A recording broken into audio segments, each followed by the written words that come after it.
નમસ્તે વિદ્યાર્થી મિત્રો, ન્યૂ વિઝન સ્કૂલ ઓનલાઈન ક્લાસમાં તમારા સૌનું સ્વાગત છે. ધોરણ 4 વિષય ગણિત ગમ્મત, પાઠ નંબર 10 પેટર્નની રમત.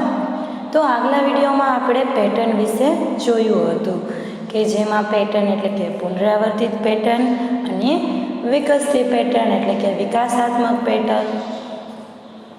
તો પુનરાવર્તિત પેટર્ન એટલે કે કોઈ પણ બ્લોક કે જૂથનું વારંવાર થતું પુનરાવર્તન, એને આપણે પુનરાવર્તિત પેટર્ન કહેતા હતા. ત્યાર પછી વિકાસાત્મક પેટર્ન, આ એના નમૂના છે. ત્યાર પછી આવે છે સંખ્યાની પેટર્ન, જેમાં સંખ્યાનો સમાવેશ થતો હોય એવી પેટર્નને સંખ્યાની પેટર્ન કહેતા હતા. ત્યાર પછી આવે છે મૂળાક્ષરો અને સંખ્યાની પેટર્ન. તો એમાં મૂળાક્ષરો એટલે કે ક, ખ, ગ, ABCD એવા મૂળાક્ષરોનો સમાવેશ થતો હોય તો એવી પેટર્નને આપણે મૂળાક્ષરોની પેટર્ન કહેતા હતા. અને સંખ્યાની પેટર્ન કે જેમાં 1 થી 100 સુધીની સંખ્યાનો સમાવેશ થતો હોય એવી પેટર્નને આપણે સંખ્યાની પેટર્ન કહીએ છીએ. ત્યાર પછી કોઈ એવી અંક 1, 2, 3 કે એના સિવાય અન્ય એક જ અંક 2 વાર આવી ન જાય હરોળમાં એવો એક સરસ મજાનો કોયડો હતો, એ પણ આપણે જોયો. ત્યાર પછી કોઈ મૂળાક્ષર એક લાઈનમાં 2 વખત ન આવી જાય એવી પેટર્ન જોઈ. ત્યાર પછી જાદુઈ પેટર્નની ગોઠવણી એટલે કે એમાં એવું હતું કે તમે આડી રીતે કે ઊભી રીતે સરવાળો કરો તો બંને તરફથી સરવાળો સરખો જ આવે. જાદુઈ પેટર્નમાં આપણે જોયું કે આડી રીતે કે ઊભી રીતે આપણે સરવાળા કરતા હતા તો બંને તરફથી જવાબ સરખો આવતો હતો. આ પણ જાદુઈ પેટર્ન છે, તે આપણે ગયા વિડીયોમાં જોઈ હતી. અને જાદુઈ ત્રિકોણ, તો એમાં પણ એવી જ રીતે હતું કે ત્રાંસી રીતે, આડી રીતે કે ઊભી રીતે તમે સરવાળો કરો તો એમનો જવાબ સરખો આવે. ત્યાર પછી આવે છે કે જાદુઈ ત્રિકોણ, જે આગળ આપણે જોયો એવી જ રીતનો કે 1 થી 6 સુધીના જ અંકો લેવાના અને દરેકને 10 સુધીના સરવાળો થવો જોઈએ. એટલે કે આડી રીતે, ઊભી રીતે કે ત્રાંસી રીતે સરવાળો 10 થાય એવી રીતની જાદુઈ ત્રિકોણની પેટર્ન. ત્યાર પછી હતું અંકોનો ટાવર. આ એક ટાવર આપણે ગયા વિડીયોમાં જોયો હતો અને એના સિવાયના ટાવર અત્યારે આપણે આ વિડીયોમાં અભ્યાસ કરશું. તો આ ટાવરમાં એવું હતું કે સૌથી નીચેની લાઈન જે છે એમાં બે ક્રમમાં આપણે સરવાળો કરતા, એટલે કે 2 લાઈનનો સરવાળો કરતા ઉપરની સંખ્યા આપણને મળે. એટલે કે 10 અને 20નો સરવાળો કરીએ એટલે આપણે 30 મળે. ત્યાર પછી 20 અને 30નો સરવાળો કરીએ એટલે 50 મળે. અને 30 અને 50નો સરવાળો કરતાં આપણને 80 મળે. એટલે કે આમાં કયો નિયમ લાગુ પડ્યો કે ક્રમમાં તમે નીચેની લાઈનથી સરવાળો કરતું જવાનું અને 2 સંખ્યા 2 બાજુમાં હોય એનો સરવાળો કરી અને એને ઉપરની સંખ્યા આપને મળતી હતી. આ નિયમનો ઉપયોગ કરીને આપણે બીજો મિનારો જે આપેલો છે એમાં આપણે આપણી જાતે લખવાનું છે. મેં ગયા વિડીયોમાં તમને આ હોમવર્કમાં આપેલો હતો, તો આ વખતે આપણે એ જોઈએ કેવી રીતે પૂરેલો છે. તો અહીં તમે જુઓ, નીચે મેં લખ્યા છે કે 5, 10, 15 અને 20. તો સૌથી પ્રથમ પહેલાં તો આપણે 5 અને 10નો સરવાળો કરીએ એટલે આપણે 15 મળે. આ છે એક મિનારો છે, એમાં આપણે અંકોનો ટાવર બનાવવાનો છે કે નીચેની લાઈનનો સંખ્યાનો 2 કરતું જવાનું અને એનો જે સરવાળો મળે એ આપણે ઉપર લખતું જવાનું. ત્યાર પછી 10 અને 15નો સરવાળો કરતાં 25 મળે. 15 અને 20નો સરવાળો કરતાં આપણે 35 મળે છે. એવી જ રીતે 15 અને 25નો સરવાળો કરતાં 40 મળે અને 25 અને 35નો સરવાળો કરતાં આપણે 60 મળે છે.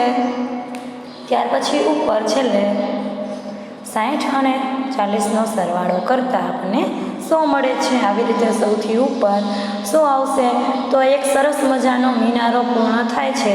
તો એક મિનારો એટલે કે અંકોની ટાવર બને છે. તો આપણે આને પણ પેટર્ન કહીશું. ચાલો હવે ત્યાર પછી આપણે અહીં બીજો ટાવર આપેલો છે, જે અંકોનો જ ટાવર છે. એક મિનારો છે, એમાં સૌથી નીચે એટલે કે 1, 2, 3, 4 અને 5 આપેલા છે. સૌથી નીચેની સંખ્યા કઈ છે તો કે 1, 2, 3, 4 અને 5 આપેલા છે. તો એની ઉપર આપણે કરતું જવાનું. સૌથી પહેલાં 1 અને 2નો સરવાળો કરીએ એટલે આપણે 3 મળે છે. એવી જ રીતે 2 અને 3નો સરવાળો કરતાં 5 મળે છે. 3 અને 4નો સરવાળો કરતાં 7 મળે છે. અને 4 અને 5નો સરવાળો કરીએ એટલે આપણે 9 જવાબ મળે. તો હવે આવી રીતે આપણે નીચેની લાઈનનો સરવાળો કરીએ અને ઉપરની લાઈન લખી. તો પછી આપણે હવે બીજા નંબરની લાઈનનો સરવાળો કરી અને ત્રીજા લાઈનની સરવાળો કરી અને પૂર્ણ કરવાનો છે. એવી રીતે વારાફરતી ક્રમશઃ સરવાળેને આગળ વધારતું જવાનું છે. તો બીજી લાઈનમાં 3 અને 5નો સરવાળો કરતાં 8 મળશે. 5 અને 7નો સરવાળો કરતાં 12 મળશે. અને 7 અને 9નો સરવાળો કરતાં આપણને 16 મળશે. ત્યાર પછી એવી જ રીતે હવે ત્રીજી લાઈન, એમાં આપણે 8 અને 12નો સરવાળો કરી એટલે 20 મળે છે. અને 12 અને 16નો સરવાળો કરતાં આપણને 28 મળે છે. અને સૌથી ઉપર 20 અને 28નો સરવાળો કરતાં આપણને 48 મળે છે. એટલે કે 4 8 48. તો આ સરસ મજાનો સરવાળો જે છે એ કરતાં આપણે ટાવર પૂરો કર્યો. તો આ એક પ્રકારની પેટર્ન આપણે જોઈ કે ટાવરની પેટર્ન.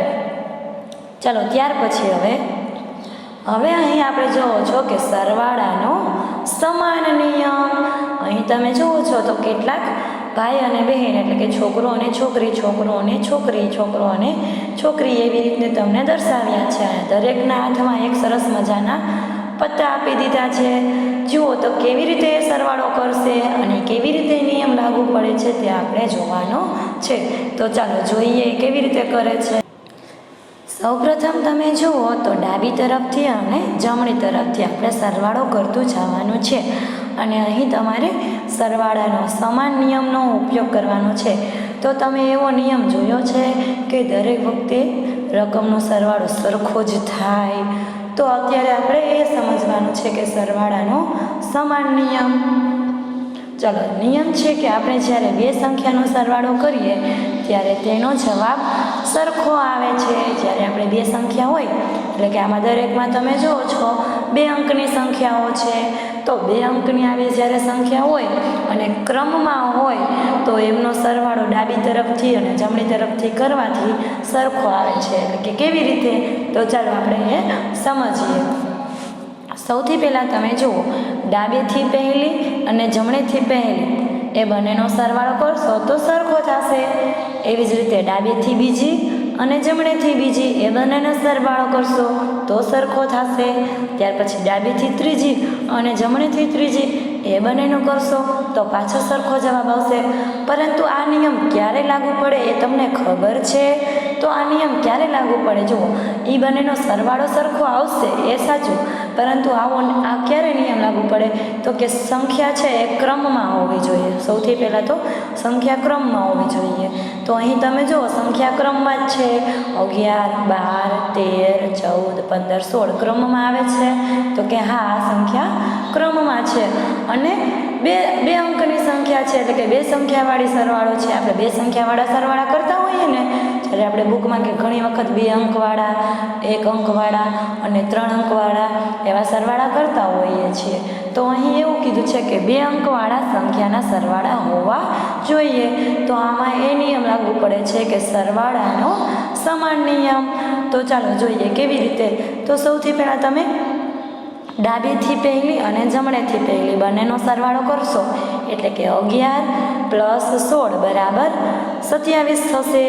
એવી જ રીતે ડાબેથી બીજી અને જમણેથી બીજી એનો સરવાળો 12 + 15 કરશો તો એનો પણ 27 આવે છે. ચલો, એવી જ રીતે 13 અને 14નો સરવાળો કરશો તો એનો જવાબ પણ 27 આવે છે. એટલે કે આવી રીતે તમે સરવાળો કરતા દરેકનો જવાબ સરખો આવે છે. તો જોઈએ, તો તમે અહીં જોઈ શકો કે અહીં સરવાળાનો સમાન નિયમ લાગુ પડે. ત્યાર પછી તમે જુઓ તો અહીં એવી જ રીતે આપ્યું છે કે 11 ને 16 27, 13 ને 14 27. ચાલો, એવી જ રીતે આપણે કીધું કે ત્રણેય સંખ્યા આ બાજુથી પહેલું આલી બાજુથી પહેલું 27, પછી બીજા ક્રમે આવતું હોય એનું અને એનું 27, એવી જ રીતે ત્રીજા ક્રમે આવતા હોય એનો બંનેનો સરવાળો 27 થાય છે. તો આ છે સરવાળાનો સમાન નિયમ લાગુ પડે છે એમ કહી શકાય. ત્યાર પછી હવે અહીં તમે જુઓ કે ક્રમિક 3 અંકની સંખ્યાના સરવાળાનો સમાન નિયમ. અત્યારે આપણે 2 અંકની સંખ્યા જોઈ. હવે તમે જુઓ ક્રમિક એટલે કે ક્રમમાં આવતી હોય એવી અને 3 અંકની સંખ્યાઓ. 3 અંકની સંખ્યાઓ એટલે કઈ? ઉદાહરણ તરીકે 101, 102, 103 અને 104. આને આપણે 3 અંકની સંખ્યાઓ કહીશું. તો એવી ક્રમમાં આવતી હોય અને 3 અંકની સંખ્યા હોય તો એના માટે કયો નિયમ છે? તો એના માટે પણ એ જ છે કે ડાબી તરફથી પહેલી સંખ્યા અને જમણી તરફથી પહેલી સંખ્યા બંનેનો સરવાળો સરખો જ થાય. તો અહીં તમે જુઓ 101 અને 104નો સરવાળો બરાબર 205. એવી જ રીતે 102 અને 103નો સરવાળો પણ 205 જ થાય છે. તો અહીં આપણે કહી શકીએ કે ક્રમમાં આવતી હોય એવી અને 3 અંકની સંખ્યાનો સરવાળો સરખો થાય છે. ચાલો એવો જ બીજો નમૂનો જોઈએ. ચાલો અહીં તમને એ મેં સમજાવ્યું કે ક્રમિક 3 અંકની સંખ્યાનો સમાન નિયમ જે આગળ આપણે જોયો એ જ છે, પરંતુ બંનેનો જવાબ સરખો છે. ત્યાર પછી હવે એવું બીજું ઉદાહરણ સમજીએ કે ક્રમિક 3 અંકની સંખ્યાઓ હોય પણ આગળ આપણે જોઈ તો 101 હતી, 102 હતી, 103 હતી અને 104 હતી. પરંતુ અહીં તમે જુઓ તો 111, 113, 115 અને 117 એટલે કે એક મૂકીને એક છે. તો કે એકી સંખ્યાઓ છે. જો તમે ફક્ત અને ફક્ત એકી સંખ્યા છે, ક્રમિક છે પરંતુ એકી સંખ્યા છે. એમાં નિયમ લાગુ પડે છે કે એકી સંખ્યા છે પરંતુ એ ક્રમમાં જ છે. તો એમાં પણ આ જ નિયમ લાગુ પડે છે કે ડાબી તરફથી પહેલી સંખ્યા અને જમણી તરફથી પહેલી સંખ્યા બંનેનો સરવાળો સરખો થાય છે. એવી જ રીતે ડાબી તરફથી બીજી સંખ્યા અને જમણી તરફથી બીજી સંખ્યા તો એ બંનેનો જવાબ પણ સરખો જ થાય છે. તો તમે અહીં જુઓ 111 અને 117 બરાબર 228. ત્યાર પછી 113 અને 115 બરાબર 228. તો બંનેનો જવાબ સરખો આવ્યો. તો અહીં આપણે સરવાળાનો નિયમ એવો કહી શકીએ કે સરવાળાનો સમાન નિયમ કયો લાગુ પડ્યો કે ક્રમિક 3 અંકની સંખ્યા હોય તો એમાં પણ આ જ નિયમ લાગુ પડે છે. તો હવે પછીનો અભ્યાસ જે છે ત્યારે જોઈએ આપણે. તેના પછી ત્રીજો નમૂનો છે એ પણ આપણે જોઈ લઈએ કે ક્રમિક 3 અંકની સંખ્યા એના સિવાયની ઓલી હતી એ એકી સંખ્યા હતી અને અહીં તમે જુઓ 212, 214, 216 અને 218. તો આમાં પણ એક મૂકીને એક જ છે કે 212 પછી 213 નથી. ત્યાર પછી 214 પછી 215 નથી. પછી 216 તો 217 નથી. તો આ છે બેકી સંખ્યા, ક્રમમાં આવે છે પરંતુ ફક્ત ઓલી આગળ હતી એ એકી સંખ્યા હતી અને આ છે એ બેકી સંખ્યા છે. તો એકી સંખ્યા કે બેકી સંખ્યા બંનેમાં નિયમ સરખો જ છે અને એમનો નિયમ સરખો જ લાગુ પડે છે. આમાં પણ એવી જ રીતે કે ડાબી તરફથી પહેલી સંખ્યા અને જમણી તરફથી પહેલી સંખ્યા બંનેનો સરવાળો સરખો થાય છે. ચાલો જોઈએ તો 218 અને 212 બંનેનો જવાબ 430. તો બંને પહેલી સંખ્યાનો સરવાળો સરખો આવ્યો. ત્યાર પછી 214 અને 216 એ બંનેનો સરવાળો 430. તો બંનેનો જવાબ સરખો જ આવ્યો. તો આમાં પણ ઓલી એકી સંખ્યામાં જે આપણે નિયમ લાગુ પડ્યો એ જ નિયમ આમાં લાગુ પડ્યો.